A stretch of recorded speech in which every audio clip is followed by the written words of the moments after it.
మండల కేంద్రంలోని ప్రభుత్వ జూనియర్ కళాశాలలో తల్లిదండ్రుల ఆత్మీయ సమావేశంలో ముఖ్య అతిథిగా పాల్గొన్న మండల హెచ్డీసీ మాజీ చైర్మన్ గుంటూరు మురళి మాట్లాడుతూ రాష్ట్ర ప్రభుత్వం ప్రతిష్టాత్మకంగా విద్యార్థుల భవిష్యత్తు బంగారు బాటలేసేందుకు అనేక కార్యక్రమాలను చేపట్టడం జరిగింది. అందులో భాగంగా తల్లికి వందనం రాష్ట్ర ఐటీ శాఖ మంత్రి నారా లోకేష్ ఈ పథకాన్ని ప్రారంభించడం పేద విద్యార్థులకు ఒక వరమని తెలిపారు. విద్యతోనే దేశ అభివృద్ధి జరుగుతుందని విద్యార్థులకు ఆయన తెలిపారు. తల్లిదండ్రులు విద్యార్థుల పట్ల అవగాహన పెంచుకొని మంచి మార్గంలో అభ్యసించే విధంగా మార్గదర్శకంగా ఉండాలని ఆయన తెలిపారు. ఈ కార్యక్రమంలో పలువురు వక్తలు తల్లిదండ్రులు పాల్గొన్నారు.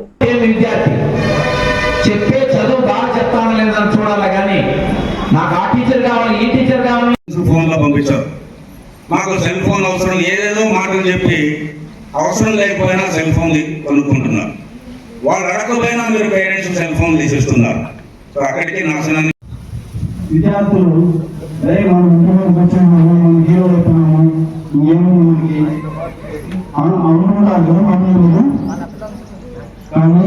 తలపెట్టిన నిర్వహిస్తున్న తల్లిదండ్రుల అధ్యాపకుల ఆత్మీయ సమావేశానికి వచ్చేసిన తల్లిదండ్రులకు, అధ్యాపక బృందానికి, ప్రిన్సిపల్ గారికి, పాత్రికేయులకు అందరికీ నా నమస్కారాలు.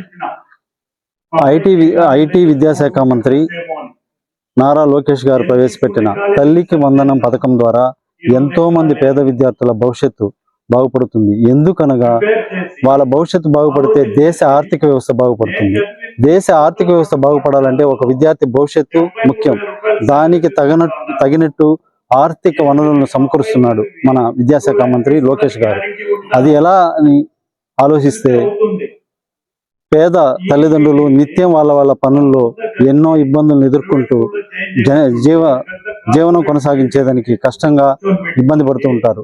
అలాంటి వారికి ఇలాంటి చేయూత అందిస్తే, తల్లికి వందనం ద్వారా చేయూత అందిస్తే ప్రతి తల్లికి 2-3 ఉండే విద్యార్థులందరూ బాగుపడి దేశానికి సమాజానికి ఆర్థికంగా మరియు అన్ని విధాలా ప్రోత్సాహకరంగా ఉంటారని, పెడదారిని పట్టకుండా ఉంటారని ఈ కార్యక్రమాన్ని మహోన్నతంగా చేస్తున్నాడు. దీనికి ఆయనకి ధన్యవాదాలు తెలుపుతున్నాం.